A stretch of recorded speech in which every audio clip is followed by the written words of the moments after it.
नमस्कार दोस्तों, स्वागत है आपका आपके अपने चैनल महाविद्या एकेडमी में। हम यूपी ट्रिपल एससी मुख्य सेविका के लिए घटना चक्र पब्लिकेशन की बुक को कंप्लीट कर रहे थे। इधर तबीयत ज़्यादा खराब होने के कारण आपके वीडियोस नहीं आ पा रहे थे, लेकिन अब ये सीरीज आपकी कंटिन्यू रहेगी। जल्दी से जल्दी आपका सिलेबस कंप्लीट कराने की कोशिश की जाएगी, क्योंकि आपका जो एग्ज़ाम है वो दिसंबर लास्ट या जनवरी स्टार्टिंग में हो सकने के चांसेस हैं पूरे। ठीक है, तो इसमें अब तक हम आपका जो चैप्टर नंबर 1 था मुख्य सेविका की भूमिका और जिम्मेदारियां, उसकी थ्योरी और उसके क्वेश्चंस, और आपका एक नेक्स्ट अगला चैप्टर करवाया था सामाजिक परिवर्तन और सामाजिक नियंत्रण, उसकी भी थ्योरी और उसके क्वेश्चंस कंप्लीट करा दिए गए थे। आज हम नेक्स्ट चैप्टर देख रहे हैं, ठीक है, और इसको हम 3 पार्ट्स में कंप्लीट करेंगे। एक में हम सामाजिक समस्याएं देखेंगे, जिसमें बच्चों की सामाजिक समस्याएं होंगी, और जो नेक्स्ट वीडियो आएगा उसमें हम महिलाओं से संबंधित सामाजिक समस्याएं देखेंगे। और थर्ड वाले पार्ट में हम इस चैप्टर के क्वेश्चंस देख लेंगे। इस चैप्टर में ज्यादा आपके क्वेश्चंस नहीं है, कुछ 15-20 क्वेश्चंस हैं, तो वो आपके एक ही वीडियो में कंप्लीट हो जाएंगे। ठीक है, तो हम जो चैप्टर आज स्टार्ट कर रहे हैं इसका नाम है सामाजिक समस्याएं, विशेष रूप से बच्चों और महिलाओं से संबंधित।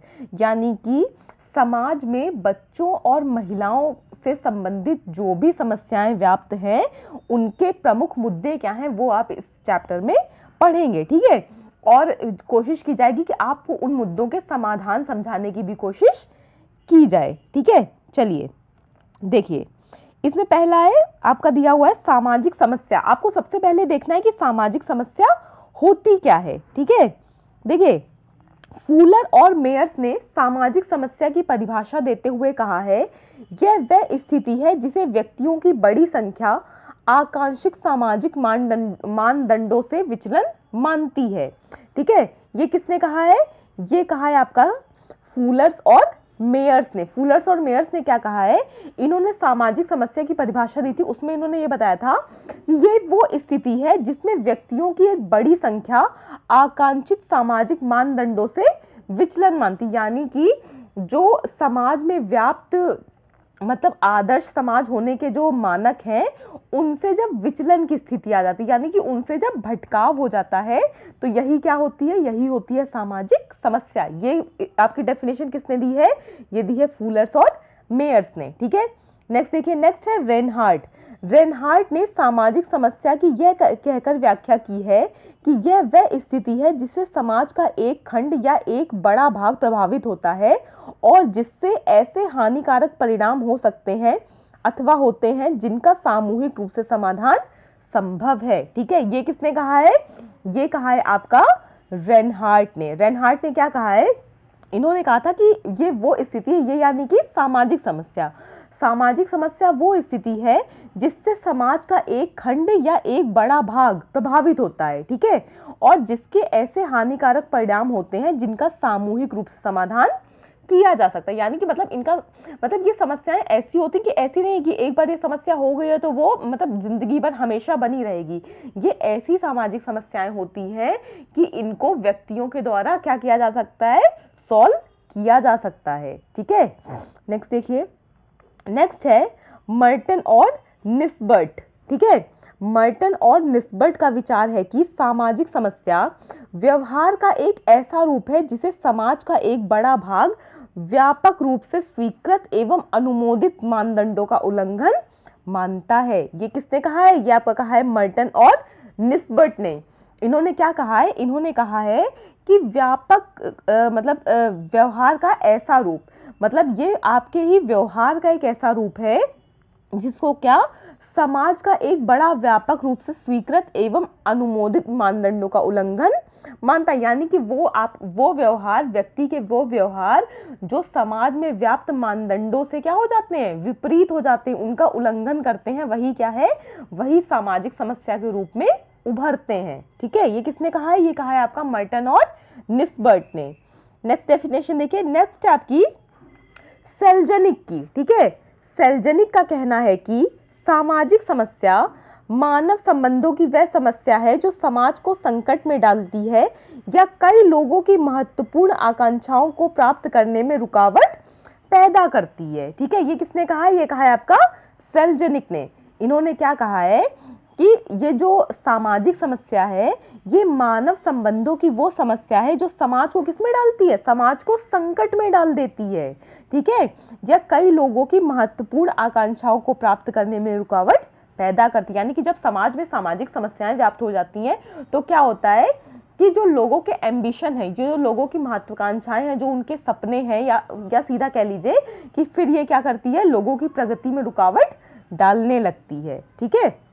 नेक्स्ट देखिए, नेक्स्ट क्या है, कार के अनुसार। किसके अनुसार, कार के अनुसार सामाजिक समस्या उस समय उत्पन्न होती है जब हम किसी कठिनाई के प्रति चेतन हो जाते हैं और जब हमारी अभिरुचियों और यथार्थता में वे कार्य और व्यवहार के संरूप आते हैं जिन्हें बड़ी संख्या में लोग समाज के प्रति घातक मानते हैं या सामाजिक प्रतिमानों का उल्लंघन समझते हैं और जिन्हें सुधारना वे संभव और वांछनीय मानते हैं। ये किसके अनुसार है, कार के अनुसार, ठीक है। ये किसने दी है, इन्होंने क्या कहा है, इन्होंने कहा है कि जो सामाजिक समस्या है ये तब उत्पन्न होती है जब क्या हो, जब हम उस कठिनाई के प्रति चेतन, यानी कि हमारा जो समाज है वो उस समस्या को क्या कर जाए, पहचान जाए, तब हम उस समस्या के प्रति क्या होते हैं, जागरूक होते हैं, हमें तभी वो समस्या समझ में आती है।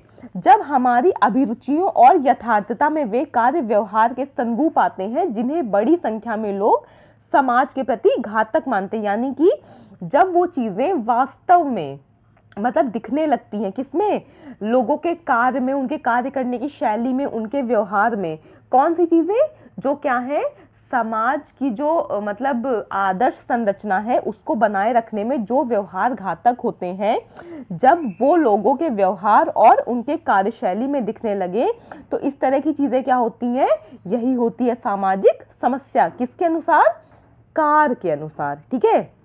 या देखिए इन्होंने क्या क्या कहा है, या सामाजिक प्रतिमानों का उल्लंघन समझते हैं और उन्हें सुधारना वे संभव और वांछनीय मानते हैं। देखिए इस तरह का व्यवहार और क्या, यानी कि जिन चीजों से समाज का क्या हो, समाज में जो व्यापक प्रथाएं हैं, जो परंपराएं हैं, उनका उल्लंघन होने लगे, वो इस चीज को समझ जाएं, ठीक है, कि अब क्या है, जो सामाजिक व्यवस्था है वो क्या है, बिगड़ रही है, और वो क्या करे, मतलब इतना तर्कशाली हो जाए कि वो उन समस्याओं को समझे और ये समझ पाए कि इनको, इन समस्याओं को सुधारना क्या है, जरूरी है और संभव भी है। ऐसा नहीं है कि ये सामाजिक समस्याएं इतनी बड़ी हो गई हैं कि ये अब इनको संभाल पाना असंभव है, ठीक है।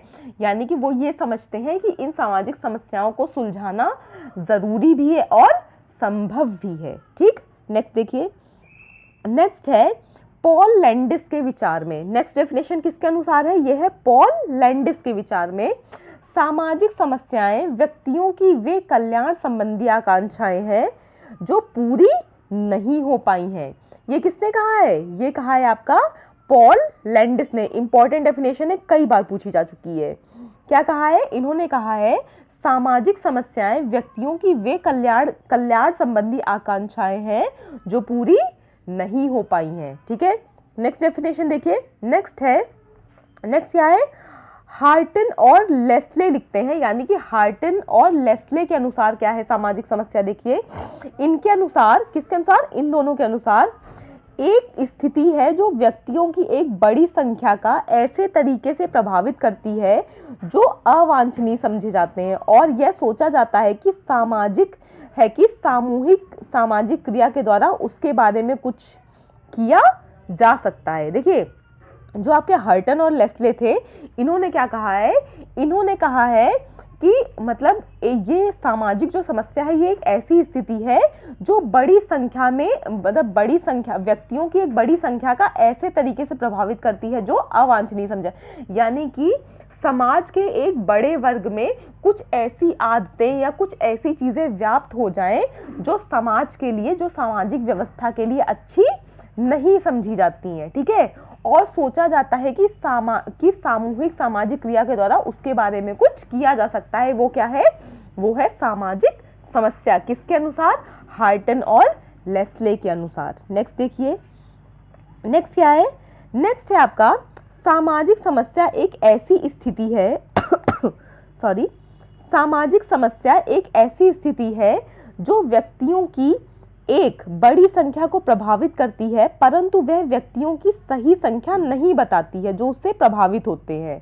वह केवल यह संकेत देती है कि इससे काफी व्यक्ति प्रभावित होने चाहिए, जिससे वह उनके ध्यान को आकर्षित कर ले और वे उसके बारे में बात करना या लिखना प्रारंभ कर दें। देखिए, सामाजिक समस्या की एक जो कॉमन डेफिनेशन है वो आपको क्या बता दी गई है, ये बताई जा रही है कि जो व्यक्तियों की एक बड़ी संख्या हो। भाई अगर देखिए, कोई चीज अगर सामाजिक समस्या है, कोई चीज अगर व्यक्तिगत समस्या है तो वो किसी व्यक्ति की पर्सनल चीज है, लेकिन कोई चीज सामाजिक समस्या कब बनती है, जब वो किसी समाज के एक बहुत बड़ी जनसंख्या को प्रभावित करे, तब वो क्या बनती है, सामाजिक समस्या बनती है। ठीक है, परंतु वह व्यक्तियों की सही संख्या नहीं बता पाती जो उससे प्रभावित है।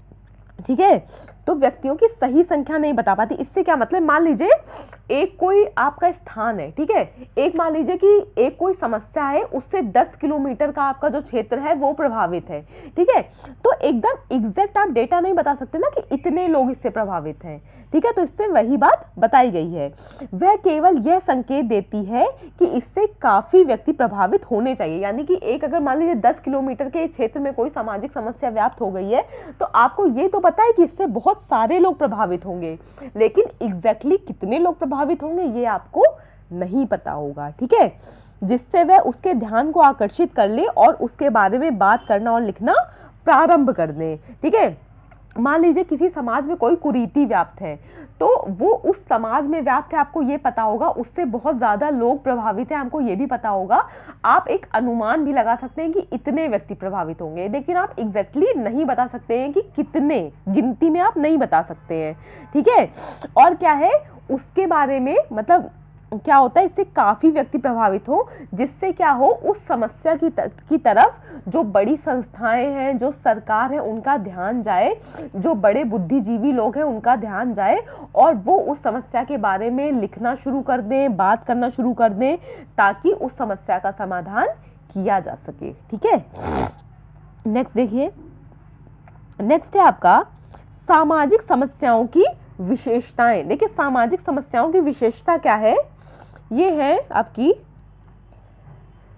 पहला पॉइंट है इसमें, सभी सामाजिक समस्याएं ऐसी स्थितियां हैं जिनसे समाज के लिए हानिकारक परिणाम प्राप्त होते हैं। ठीक है, मतलब सामाजिक समस्याएं वो आपकी स्थिति होती है जिससे समाज को किसी ना किसी रूप में क्या होता है, हानि ही पहुंचती है। ठीक है, इसके जो परिणाम है वो हमेशा क्या होते हैं, हानिकारक होते हैं, यानी कि नुकसानदायक होते हैं। नेक्स्ट देखिए, नेक्स्ट है सभी सामाजिक समस्याएं आदर्श स्थिति से विचलित होती हैं। भाई देखिए, जो समाज को चलाने की जो आदर्श स्थिति है, जिस स्थिति में समाज पूरी तरह से अच्छी तरह से चल रहा है, लोग खुश हैं, अपना काम कर रहे हैं, तो वो स्थिति सामाजिक समस्या नहीं होगी। सामाजिक समस्या होगी कब, जब समाज उस स्थिति से क्या हो जाएगा, भटक जाएगा, जब समाज उस स्थिति से विचलित हो जाएगा, तभी तो सामाजिक समस्या आएगी ना।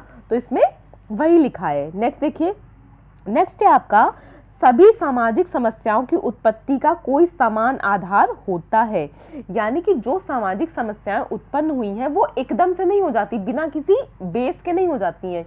हर सामाजिक समस्या का कोई ना कोई एक समान आधार जरूर होता है। ठीक है, नेक्स्ट पॉइंट देखिए, नेक्स्ट है आपका सभी सामाजिक समस्याएं मूल में सामाजिक है। ये तो एकदम कॉमन पॉइंट है भाई, जो अगर सामाजिक समस्याएं हैं तो जो उनकी मूल प्रवृत्ति क्या है, वो सामाजिक ही होगी। ठीक है, नेक्स्ट देखिए, नेक्स्ट है सभी सामाजिक समस्याएं अंतर संबंधित होती हैं। ठीक है, देखिए जैसे आप कुछ पुरानी जो कुरीतियां थी, जैसे मान लीजिए दहेज प्रथा समझ लीजिए, बाल विवाह समझ लीजिए, और मतलब जो महिलाओं की जो निम्न स्थिति है ये समझ लीजिए। ठीक है, या जो आपकी कन्या भ्रूण हत्या है ये समझ लीजिए। तो ये सभी क्या है, ये क्या है, सभी सामाजिक समस्याएं हैं, लेकिन ये सभी आपस में एक दूसरे से क्या है, कनेक्टेड है।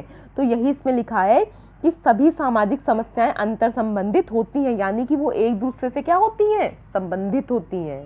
नेक्स्ट देखिए, नेक्स्ट है सभी सामाजिक समस्याओं के परिणाम सामाजिक होते हैं। भाई अगर समस्या सामाजिक है तो उसके परिणाम भी सामाजिक होंगे। ठीक है, नेक्स्ट, यानी वे समाज के सभी खंडों पर प्रभाव डालती हैं। देखिए, कोई भी चीज अगर सामाजिक है तो वो समाज के सभी खंडों पर अपना प्रभाव डालेगी। ठीक है, नेक्स्ट देखिए, नेक्स्ट है आपका, नेक्स्ट पॉइंट है सभी सामाजिक समस्याएं दोषपूर्ण सामाजिक परिस्थितियों की वजह से होती हैं। भाई देखिए, कोई जो सामाजिक समस्या है वो उत्पन्न कब होगी, जब समाज में क्या है, जब समाज में कुछ ऐसी खराब स्थितियां बनेंगी, कुछ दोषपूर्ण परिस्थितियां जब समाज में उत्पन्न होंगी, तभी जो आपकी सामाजिक समस्याएं हैं वो व्याप्त होंगी, बनेंगी। ठीक है, नेक्स्ट देखिए, नेक्स्ट है सभी सामाजिक समस्याओं का दायित्व सामाजिक है तथा उनके निवारण के लिए एक सामूहिक उपागम की आवश्यकता होती है। ठीक है, क्या बता रहा है आपसे, जो सभी सामाजिक समस्याएं हैं उनका दायित्व कैसा है, सामाजिक है, और उनके निवारण के लिए सामूहिक उपागम की आवश्यकता है। देखिए, अगर कोई सामाजिक समस्या व्याप्त है तो कोई अकेला व्यक्ति उस समस्या से निजात नहीं पा सकता है। सामाजिक समस्या से निपटने के लिए जरूरी होता है कि समाज का एक बड़ा वर्ग उसके लिए जागरूक हो और उस समस्या का समाधान करने के लिए क्या हो, आगे बढ़े। ठीक है, उसका समाधान ढूंढने के लिए प्रयास करे। नेक्स्ट देखिए, नेक्स्ट है सभी सामाजिक समस्याएं सभी समाजों में पाई जाती है। देखिए, दुनिया का ऐसा कोई भी समाज नहीं है जो परिवर्तनशील ना हो या जो हमेशा एक तरह का रहे। तो अगर समाज बदलेगा, चीजें चेंज होंगी, तो उनमें अलग अलग तरह की समस्या भी आएंगी, अलग अलग तरह की समस्याएं भी अलग अलग समाजों में पाई जाएगी। विश्व का ऐसा कोई भी समाज नहीं है जहां पर सामाजिक समस्याएं ना हो, यानी कि जो सामाजिक समस्याएं हैं ये सभी समाजों में पाई जाती हैं। देखिए, इस चैप्टर में आपका ये मेन था सामाजिक समस्याओं से रिलेटेड, उसमें भी जो इसका फोकस है वो है आपका महिलाओं और बच्चों पर। अच्छा, महिलाओं और बच्चों का ही आपके सिलेबस में क्यों है, क्योंकि जो आपकी जो जॉब प्रोफाइल है, जो आपकी मुख्य सेविका है, ये आंगनबाड़ी वाले क्षेत्र में काम करती है और आंगनबाड़ी फोकस किस पे करती है, महिलाओं और बच्चों पर। ठीक है, चलिए देखिए बच्चों की समस्याएं देखते हैं।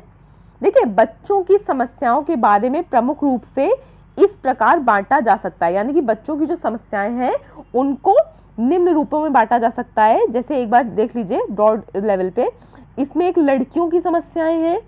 ठीक है, एक आपका बताया गया है गली के बच्चे, नेक्स्ट आपका बताया गया है श्रमिक, बाल श्रमिक, और उसके बाद आपका बताया गया है, हाँ यही 3 पॉइंट बताए गए हैं। इसके बाद आपका महिलाओं की समस्याएं हैं।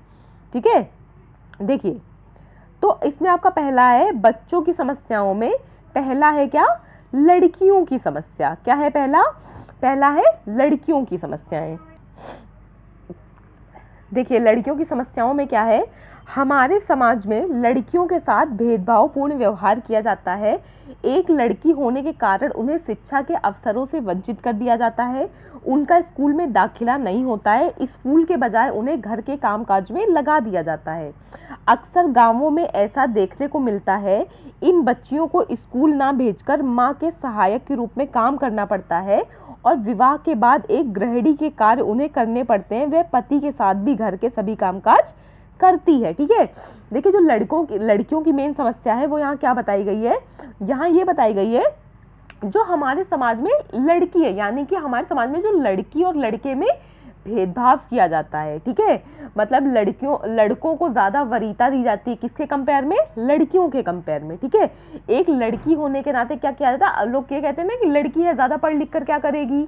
ठीक है, इनको तो घर के काम काज सिखाओ, शादी कर दो, अपने ससुराल जाए और वहां जाकर अपना काम काज संभाले। ऐसा पहले के लोग या आज भी जो समाज के जो पिछड़े हुए वर्ग है वहां पर ये चीजें कही जाती हैं, बोली जाती हैं और बहुत कॉमन है।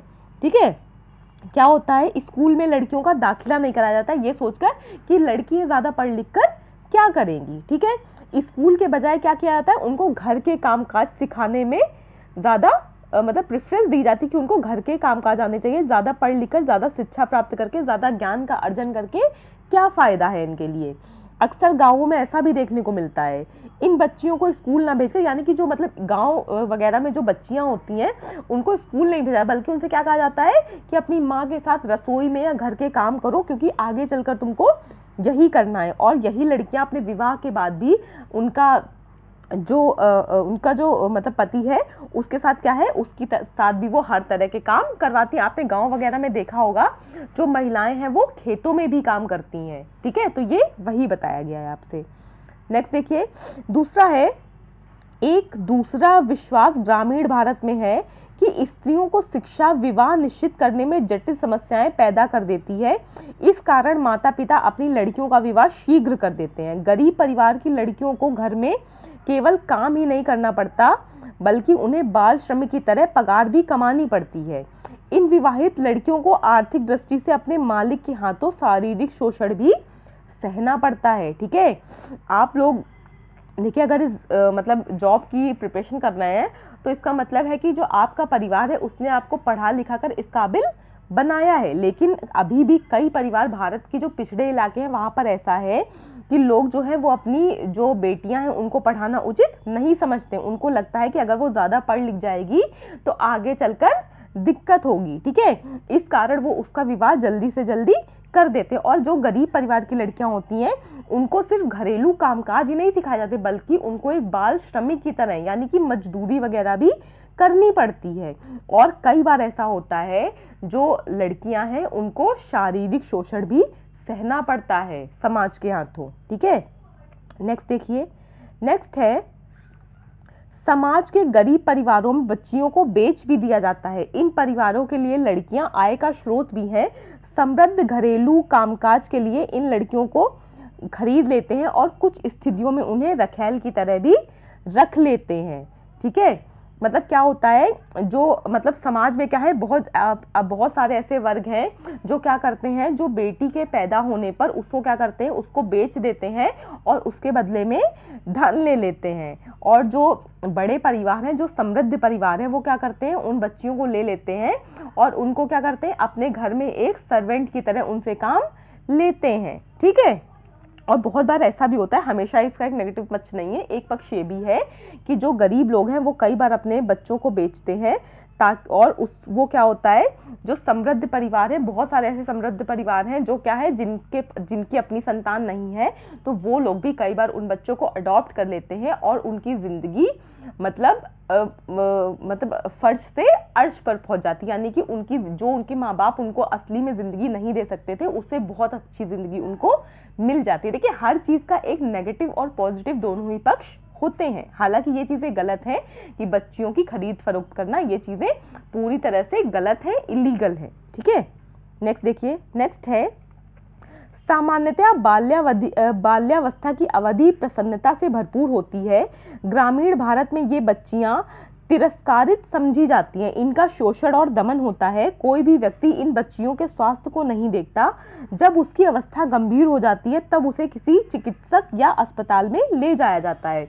देखिए क्या होता है कि मतलब जो सामान्यतया है, वो जो बाल्यावस्था यानी कि जो बचपन की अवस्था है, उसको सबसे ज्यादा क्या माना जाता है, खुशनुमा माना जाता है। कहा जाता है कि बच्चों को किसी तरह की चिंता नहीं होती, वो अपनी मस्ती में मस्त रहते हैं, उन्होंने खाया पिया खेला, काम खत्म। लेकिन जो ग्रामीण समाज है वहां पर क्या है, लड़कियों के साथ बहुत भेदभाव किया जाता है, उनको जगह जगह पर क्या किया जाता है, उनका अपमान किया जाता है। क्योंकि वो क्या है, सिर्फ इसलिए क्योंकि उन्होंने जो जन्म लिया है एक महिला के रूप में लिया है। और जो लड़के हैं उनको बहुत प्रेफरेंस दी जाती है, उनका दमन होता है, शोषण होता है। और क्या है कि बहुत बार ऐसा होता है, जो बच्चियां हैं उनके स्वास्थ्य पर ध्यान नहीं, अगर वो कह रही है कि मतलब किसी भी तरह उसको वीकनेस फील हो रही है या थोड़ी बहुत उसकी तबीयत खराब है, तो उसको तब तक लोग मतलब हॉस्पिटल या दवा उसको तब तक नहीं दिलाते हैं जब तक क्या हो जाए, वो बहुत गंभीर रूप से बीमार ना हो जाए। और जब वो गंभीर रूप से बीमार हो जाती, उसी स्थिति में उसको डॉक्टर या चिकित्सक के पास ले जाया जाता है।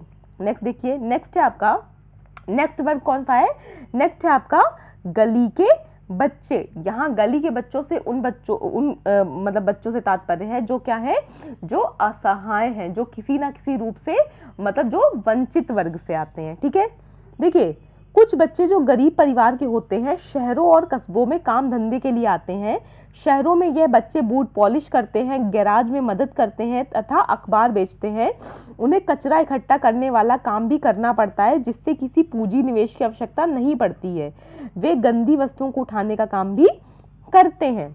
देखिए ये तो बहुत कॉमन है भाई। देखिए जो गरीब परिवार के बच्चे हैं वो क्या है, वो पैसे कमाने के लिए, अपना काम धंधा यानी कि अपनी रोजी रोटी चलाने के लिए, अपना पेट भरने के लिए क्या करते हैं, शहरों या कस्बों में आ जाते हैं और वहीं पर कोई छोटा मोटा काम करते हैं और किसी भी तरह से अपना जीवन मतलब जो है वो मतलब अपना जो डेली वेजेस है, रोजमर्रा की जिंदगी है, उसके लिए पैसे कमाते हैं। ठीक है, देखिए शहरों में क्या है, आपने बहुत सारी मूवीज में देखा होगा कि छोटे बच्चे आप ब्रश वगैरह लेकर बैठे हैं और वो क्या करते हैं, जूते पॉलिश करते हैं, गैराज में काम करते हैं। आपने ये तो रियल लाइफ में भी देखा होगा कि बच्चे अखबार लेकर मतलब इधर उधर बाजारों में, रेलवे स्टेशन पे, बस स्टैंड पे, इन सब जगहों पे खड़े रहते हैं। और हर सड़क पे आपने चलते हुए देखा होगा कि बच्चे क्या है, एक बड़ी सी पॉलिथीन या बोरी जैसी चीजें लिए रहते हैं और उनमें प्लास्टिक का सामान या जो कचरा होता है उसमें क्या करते हैं, उसको इकट्ठा करते रहते हैं, जिससे क्या होता है, वो उनको उनकी पूंजी कमाने का एक साधन बन जाता है। नेक्स्ट देखिए, नेक्स्ट है, इन बच्चों को अपने निर्वाह की समस्या का मुकाबला करना पड़ता है। किराया अधिक होने के कारण वे मकान भी किराए पर नहीं ले सकते हैं। इस संपूर्ण त्रासदी का परिणाम ये होता है कि इन बच्चों को दिन रात शहर की गलियों में रहना पड़ता है। इस कारण इन्हें गली के बच्चे या फटे पुराने या सामान को उठाने वाला भी कहा जाता है। इनका निवास रात के समय में सार्वजनिक स्थानों जैसे कि railway station, bus stand, park आदि होते हैं। देखिए ये जो बच्चे हैं ये मतलब इतना नहीं कमा पाते हैं कि वो अपने लिए कोई एक कमरा या घर ले पाए, तो वो क्या करते हैं, या तो झुग्गी झोपड़ी वगैरह बनाकर रहने लगते हैं, या वो इन्हीं गलियों में जहां उनको खाना मिल जाता है वहां खा लेते हैं, जहां सोने को मिल जाता है वहां सो जाते हैं। अक्सर क्या होता है कि जो बच्चे होते हैं उनको आप जो रेलवे स्टैंड है, बस स्टैंड है, जो सार्वजनिक पार्क है, ऐसी जगह पर आप इन बच्चों को लेटा बैठा देखते होंगे। ठीक है, तो यही बताया गया है इसमें। नेक्स्ट देखिए, नेक्स्ट है, हाँ ये बताया गया था इसमें, इसीलिए इनको क्या कहते हैं, इसीलिए इनको गली के बच्चे या जो फटा पुराना सामान इस्तेमाल करने वाले होते हैं, उनको उठाने वाले होते हैं, वो भी कहा जाता है। नेक्स्ट देखिए, नेक्स्ट है, गली के इन बच्चों के मार्गदर्शन और नियंत्रण के लिए कोई नहीं होता है, वे कुछ भी करने के लिए स्वतंत्र हैं। इसका परिणाम ये होता है कि उनमें से अधिकांश बच्चे बीड़ी, सिगरेट, भांग, गांजा व शराब का सेवन करते हैं। नशा पान के कारण उनका स्वास्थ्य व जीवन खराब हो जाता है, वे यौन का शिकार हो जाते हैं। गली के बच्चे शहर के अपराधियों के चंगुल में आ जाते हैं, वे जेबकतरी का काम होशियारी से कर लेते हैं और वस्तुओं को चुरा लेते हैं। जब सड़कों के इन बच्चों को अपराध करते हुए पकड़ लिया जाता है तब उन्हें जेल भेज दिया जाता है और ये जेल के नामी गिरामी गुंडों के पकड़ में आ जाते हैं। इस तरह ये लड़के क्या हैं, अपराधी बन जाते हैं। देखिए आपने कई बार देखा होगा, मतलब मूवीज में, सीरियल्स में, या अपने आसपास अगर आप जागरूक व्यक्ति हैं, अगर आप न्यूज़पेपर भी अच्छे से पढ़ते हैं तो आपको पता होगा कि देखिए जो इस तरह के बच्चे हैं जिनके माँ बाप नहीं है, जो अनाथ हैं, जो किसी भी तरह से कुछ भी काम करके अपना जीवन मतलब व्यापन कर रहे हैं, वो क्या है, उनके ऊपर ना कोई नियंत्रण होता है, ना कोई उनको सही गलत बताने वाला होता है। तो क्या करते, वो पूरी तरह से स्वतंत्र होते हैं। तो इसीलिए जो मतलब जो नशे की आदत है, इन या जितनी भी खराब चीजें हैं, वो क्या होता है, वो उन चीजों को बहुत जल्दी मतलब उनकी गिरफ्त में आ जाते हैं। ठीक है, वो सिगरेट, शराब, गांजा, इस तरह की चीजों का सेवन करने लगते हैं और मतलब जो बहुत गलत चीजें हैं उनका भी वो शिकार हो जाते हैं। ठीक है, देखिए गली के बच्चे शहर के अपराधियों के चंगुल में आ जाते हैं, यानी कि देखिए जब ऐसे बच्चे इधर उधर भटक रहे हैं तो मतलब जो गुंडे, बदमाश, इस तरह के लोग होते हैं, उनकी नजर उन बच्चों पे पड़ती है तो वो उनको अपनी गैंग में शामिल करने की कोशिश करते हैं और अलग अलग तरह के जो अपराध हैं वो करने के लिए उन बच्चों को ट्रेंड करते हैं कि ऐसे तुम्हें भीख मांग, आपको पता होगा कि भीख मांगने के लिए भी बड़े बड़े गिरोह चलते हैं जो किनका इस्तेमाल करते हैं, बच्चों का। तो इनमें जो बच्चे होते हैं वो इसी तरह के बच्चे होते हैं। ठीक है, उनको लोगों की पॉकेट काटना सिखाया जाता है, जेब कतरा बनाया जाता है और जब ये बच्चे पकड़ के जेल में जाते हैं तो जेल में तो और भी ज्यादा इनके साथ बुरी चीजें होती हैं और जेल में जाने के बाद ये बड़े बड़े अपराधियों की नजर में आ जाते हैं और वो अपराधी इनको अपनी गिरफ्त में लेके क्या करते हैं, इनको बड़ा अपराधी बना देते हैं। आपने अमिताभ बच्चन की कई मूवीज देखी होगी, है ना, तो उसमें क्या होता है कि वो काम मांगने के लिए किसी व्यक्ति के पास गया, वो अपराधी एक बड़ा गुंडा था और आगे चलकर उसने उनको भी गुंडा बना दिया। आपने ऋतिक रोशन वाली अग्निपथ देखी होगी, है ना, तो उसमें भी सेम यही स्टोरी लाइन आपकी रिपीट हुई है। ठीक है, नेक्स्ट देखिए, नेक्स्ट जो आपकी कैटेगरी है वो है बाल श्रमिक की। ठीक है, बाल श्रमिक क्या है, वे बच्चे जिन्हें स्कूल जाना चाहिए बहुत कम उम्र में काम धंधा करने लगते हैं, जिनकी उम्र 5 से 14 वर्ष की अवधि होती है। ऐसे बच्चे गरीबी की रेखा से नीचे के परिवारों के होते हैं, इन परिवारों के पास अपने बच्चों के पोषण के लिए पर्याप्त आय के साधन नहीं होते हैं जिनसे वे भोजन व वस्त्र उपलब्ध करा सकें। इन कारणों से माता पिता उन्हें स्कूल नहीं भेजते। इन बच्चों को बाल श्रमिक कहते हैं। देखिए, एक सीधी सी बात यह है कि 5 से 14 वर्ष की आयु के वो बच्चे जो स्कूल नहीं जा रहे हैं बल्कि उसके बदले क्या कर रहे हैं, कहीं ना कहीं पे किसी प्रकार का काम कर रहे हैं जिसके बदले में उनको पैसा मिल रहा है, ऐसे बच्चों को कहते हैं बाल श्रमिक। ठीक है, ऐसे बच्चे उन परिवारों के होते हैं जो गरीबी रेखा से बहुत नीचे हैं। क्या होता है, माँ बाप बहुत गरीब हैं तो वो अपने बच्चों को पर्याप्त पोषण और शिक्षा नहीं दे पाते हैं, तो इसी कारण उनके बच्चों को भी काम करना पड़ता है और यही बच्चे क्या हैं, यही बच्चे बाल श्रमिक कहलाते हैं। देखिए आगे का, देखिए ये बाल श्रमिक कई जगह काम करते हैं, जैसे होटलों में, घरेलू नौकरों की तरह गलीचा उद्योग, रंगाई उद्योग, चूड़ी उद्योग, डबल रोटी उद्योग, बीड़ी उद्योग, पापड़ उद्योग, खान पटाखों का उद्योग, मोटर गैराज इत्यादि।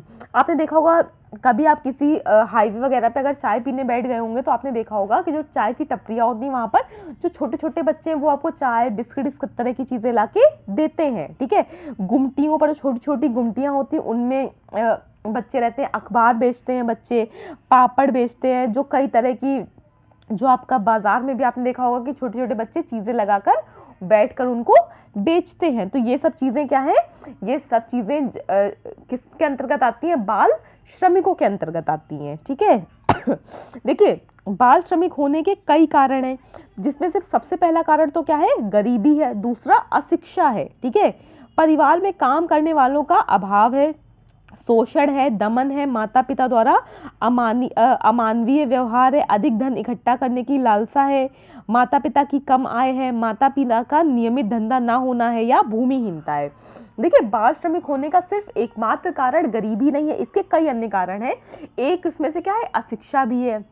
भाई माता पिता मान लीजिए कि अगर वो इतनी इनकम कर भी लेते हैं कि उनका खर्चा चल जाए, वो अपने बच्चों को पढ़ा पाए, लेकिन अगर वो इतने जागरूक ही नहीं है कि हमें अपने बच्चों को क्यों पढ़ाना है। भाई बहुत से लोग हैं ना, आज उनकी मानसिकता ये है कि पढ़ लिख कर करोगे क्या, करना तो काम ही है, करना तो वही है, तो क्यों ना स्टार्टिंग से ही करो, हम पढ़ाई लिखाई में पैसा क्यों बर्बाद करें। ठीक है, और क्या है, परिवार में काम करने वालों का अभाव है। मान लीजिए एक कोई फैमिली है, ठीक है, उसमें पिता का देहांत हो गया और माता क्या है, बीमार है, तो उसमें उस बच्चे की मजबूरी हो जाती है कि वो काम करके पैसा कमाए। ठीक है, शोषण हो गया, दमन हो गया।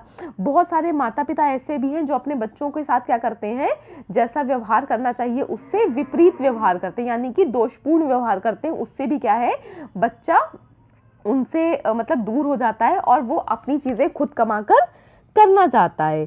अधिक धन इकट्ठा करने की लालसा है। बहुत से बच्चे ऐसे हैं जो छोटे से ही क्या है, या बहुत से परिवार ऐसे हैं जिनमें अधिक से अधिक धन इकट्ठा करने की लालसा होती है, तो इस चक्कर में भी वे अपने बच्चों से काम करवाते हैं। ठीक है, माता पिता की कम आय, या तो माता पिता की जो इनकम है वो इतनी कम है जिससे परिवार का खर्चा नहीं चल पा रहा है, तो भी बच्चे को काम करना पड़ता है। ठीक है, माता पिता का नियमित धंधा न, यानी कि माता पिता कोई ऐसा कार्य कर रहे हैं जो हमेशा नहीं चलता है, जो कभी चलता है कभी नहीं चलता है, इस स्थिति में भी बच्चों को काम करना पड़ता है। और भूमिहीनता, यानी कि जो गांव वगैरह में जिन लोगों के पास भूमि नहीं होती है, जो कृषक भूमिहीन है, उनको भी क्या है, इस तरह की समस्याएं फेस करनी पड़ती हैं।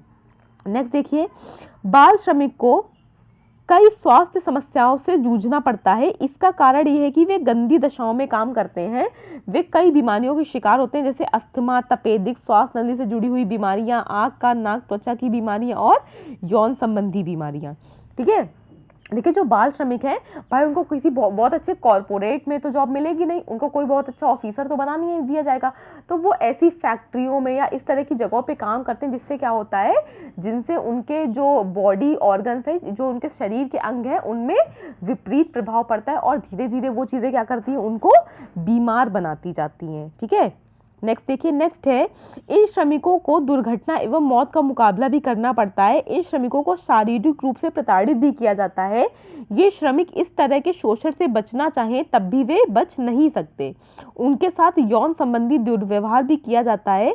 यदि वे ऐसा नहीं करते तो उन्हें अपने रोजगार से हाथ भी धोना पड़ता है। ठीक है, क्या होता है कि जो भाई जो कंपनी के जो बड़ी बड़ी फैक्ट्रीज के मालिक होते हैं वो उन बच्चों के साथ क्या करते हैं, हर तरह का शोषण करते हैं। वो सामाजिक शोषण भी होता है, पैसे को लेकर भी होता है और यौन शोषण भी होता है। और अगर वो ऐसा नहीं करते हैं तो क्या होता है, उनको उस काम से निकाल दिया जाता है। और बहुत बार ऐसा होता है कि मशीन वगैरह, जो बड़ी बड़ी फैक्ट्रीज होती है उनमें मशीन वगैरह चलाते हुए बच्चों की मौत तक हो जाती है। ठीक है, तो इसमें यही बताया गया है। नेक्स्ट देखिए, नेक्स्ट पॉइंट है, मालिक के लिए बाल श्रमिक मजदूर लाभदायक होते हैं। ये इसलिए कि वे शांतिपूर्वक अधिक घंटों तक प्रतिदिन काम करते हैं और इनका वेतन भी कम कर दिया जाता है। इन्हें बाल श्रमिक अधिनियम के अनुसार दिहाड़ी भी नहीं दी जाती है। ठीक है, देखिए जो लोग हैं, जो फैक्ट्री के लोग होते हैं, जो अधिकारी होते हैं, वो छोटे बच्चों को इसलिए भी ज्यादा रखते हैं। क्यों?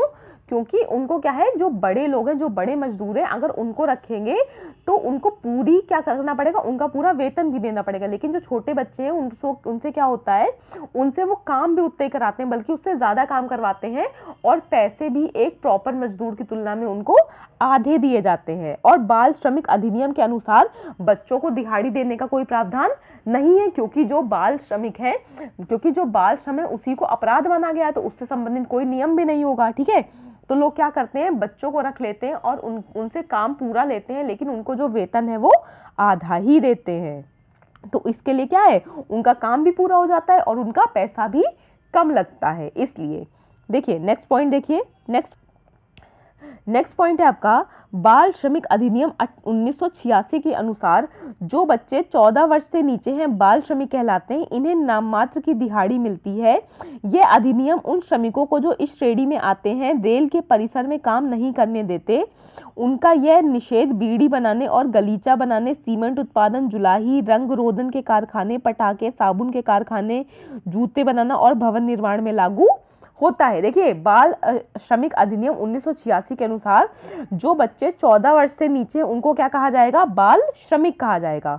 और इन्हें जो दिहाड़ी है वो नाम मात्र की मिलती है और कई ऐसी जगह हैं जहां पर इनको काम करने नहीं दिया जा सकता है। ठीक है, और ये जो जगह है इन्हीं में क्या है, वो काम कर सकते हैं। ठीक, आप एक चीज ये याद रखिएगा, ये वाली लाइन, ठीक है, कौन सा अधिनियम है, किस सन में, आपसे यह भी पूछा जा सकता है कि बाल श्रमिक अधिनियम किस सन में आया। तो आपको याद रखना है कि बाल श्रमिक जो अधिनियम है वो 1986 में आया था। दूसरा क्वेश्चन आपसे ये बन सकता है कि किस उम्र तक के बच्चों को बाल श्रमिक कहते हैं। तो आपको पता होना चाहिए 5 से 14 वर्ष तक के बच्चों को बाल श्रमिक कहते हैं। तीसरा क्वेश्चन आपसे यह बन सकता है कि जो बच्चे 14 वर्ष से नीचे हैं उनको बाल श्रमिक कहते हैं, ऐसा किस नियम के अनुसार है, ऐसा किस अधिनियम में कहा गया है। तो ये आपका कहा गया है बाल श्रमिक अधिनियम 1986 में। ठीक है, नेक्स्ट पॉइंट देखिए, नेक्स्ट है, इसी अधिनियम के अनुसार एक बाल श्रमिक को अधिकतम 6 घंटे तक काम करना निश्चित किया गया है। इसमें भी उसे आधे घंटे का अवकाश दिया जाता है। इस अधिनियम के अनुसार बाल श्रमिक को शाम 7 बजे से सुबह 8 बजे तक काम करने की मनाही है। देखिए क्या है, ये जो आपका बाल श्रमिक अधिनियम 1986 है, इसके अनुसार जो बाल श्रमिक है उससे एक दिन में 6 घंटे ही काम कराया जा सकता है और इन 6 घंटों में भी उसको आधे घंटे का अवकाश दिया जाएगा। ठीक है, इस अधिनियम के अनुसार क्या है कि शाम को 7 बजे के बाद और सुबह 8 बजे के पहले उनसे काम नहीं करवाया जा सकता, यानी कि सुबह 8 बजे से लेकर शाम को 7 बजे तक ही उनसे 6 घंटे काम करवाया जा सकता है। ठीक है, यानी कि सुबह 8 से लेकर शाम को 7 बजे तक के बीच में कभी भी 6 घंटे उनसे काम करवाया जा सकता है, जिसके बीच में भी उनको आधे घंटे का अवकाश देना पड़ेगा। और शाम को 7 बजे के बाद और सुबह 8 बजे के पहले उनसे काम नहीं लिया जा सकता। ठीक है, देखिए इसके अनुसार सप्ताह में एक दिन अवकाश होता है। यह जरूरी होता है कि रोजगार का रजिस्टर व बच्चे की उम्र का प्रमाण पत्र कानूनी रूप से अनिवार्य है। यानी कि सप्ताह में एक दिन, यानी कि एक दिन का उनको क्या मिलता है, वीक ऑफ मिलता है, एक दिन उनको छुट्टी मिलती है। और ये भी जरूरी है कि जो रोजगार का रजिस्टर है उसमें बच्चे की जो उम्र का प्रमाण पत्र है वो कानूनी रूप से होना चाहिए। ठीक है, यानी कि उसकी उम्र कितनी है इसका एक सरकारी प्रूफ होना चाहिए। इस अधिनियम का पालन ना करने पर जुर्माना और जेल भी हो सकती है। जेल 2 माह या 1 साल तक की एवं जुर्माना 10,000 से 20,000 तक हो सकता है। अगर वह अपराध दूसरी बार किया जाए तो जेल 2 माह से 2 साल तक की हो सकती है। देखिए मतलब अगर इन नियमों का पालन नहीं किया गया कि रोजगार रजिस्टर मेंटेन नहीं किया गया, उसकी उम्र का प्रमाण पत्र वो सब मेंटेन नहीं हुआ, तो क्या होगा, तो कंपनी है या वो लोग जहां पर भी काम कर रहे हैं बच्चे, उन लोग पर क्या होगा, जुर्माना लगाया जाएगा और उनको जेल भी हो सकती है। तो आपसे ये पूछा जा सकता है कि बाल श्रमिक अधिनियम का उल्लंघन होने पर जो फैक्ट्री के लोग हैं या जो जिस जगह भी लोग काम, जो बाल श्रमिक हैं वो काम कर रहे हैं, उनको कितने माह का जुर्माना और कितने मतलब समय की जेल हो सकती है। तो आपको पता होना चाहिए कि ऐसा ना करने पर वो लोग जहां काम कर रहे हैं, जिस संस्थान में काम कर रहे हैं, वहां के अधिकारियों को 2 माह की जेल या मतलब 2 माह या 1 साल तक की जेल हो सकती है। डिपेंड करता है कि उनका जुर्म किस लेवल का है। और जो जुर्माना है वो 10,000 से 20,000 हो सकता है। और अगर मान लीजिए पहली बार अपराध हुआ है तब तो ये है कि 2 माह से 1 साल तक की जेल होगी और 10 से 20,000 रुपए का जुर्माना होगा। लेकिन अगर वो अपराध रिपीट कर दिया गया, यानी कि दोबारा कर दिया गया, तो जो जेल है वो 6 महीने से लेके 2 साल तक की हो सकती है, अगर बाल श्रमिक अधिनियम 1986 के नियमों का पालन नहीं किया गया तो। ठीक है, तो ये सब आपके क्वेश्चन बन सकते हैं, ये याद रखिएगा। जेल 2 माह या 1 साल तक की, और अगर दोबारा रिपीट किया जाए तो जेल 6 माह से 2 साल तक की, और जो जुर्माना है वो 10,000 से 20,000। ठीक है, तो इसी के साथ जो आपका टॉपिक था बच्चों की समस्याएं, ये यहाँ पर कंप्लीट हो गया है। नेक्स्ट जो वीडियो आएगा उसमें हम महिलाओं की समस्याएं देखेंगे। नेक्स्ट वीडियो में हम महिलाओं की समस्याएं देख लेंगे। उसके बाद जो नेक्स्ट वीडियो आएगा उसमें हम इसके क्वेश्चन देखने, कुल 17 क्वेश्चन है आपके एक ही वीडियो में कंप्लीट हो जाएगा। ठीक है, तो ये जो आपका चैप्टर है ये 3 वीडियोस में कंप्लीट होगा। एक आपका आज का ये वीडियो होगा जिसमें बच्चों से संबंधित समस्याएं और जो सामाजिक समस्या की कॉमन डेफिनेशन है ये कंप्लीट हो गई है। उसके बाद वाले वीडियो में हम महिलाओं से संबंधित समस्याएं देख लेंगे और थर्ड वाले वीडियो में हम क्वेश्चंस देख लेंगे और आपका ये चैप्टर कंप्लीट हो जाएगा। ठीक है, इस सीरीज को कंप्लीट देखिएगा और शॉर्ट नोट्स बनाते जाइए जहां पर आपको जरूरत लगे। ठीक है, सीरीज को कंप्लीट करने के बाद आपको कहीं से भी कुछ भी और पढ़ने की जरूरत नहीं पड़ेगी, बस साथ साथ रिवीजन करते जाइए जो आपका पिछला पढ़ा हुआ है, और एक जो आपका इसी चैनल पर आपका प्रैक्टिस सेट करवाया गया है इसको पढ़ते जाइए और साथ साथ उस प्रैक्टिस सेट को एक बार रिवाइज करते जाइए। तो आपका क्या है, जो आपकी तैयारी है वो बहुत ही सॉलिड हो जाएगी और आप इतना स्कोर जरूर कराएंगे कि आप जब मुख्य सेविका का फाइनल रिजल्ट आएगा तो उसमें आपका नाम होगा। ठीक है, वीडियो देखने के लिए thank you so much. Please like, share और सब्सक्राइब करना मत भूलिएगा। Thank you so much.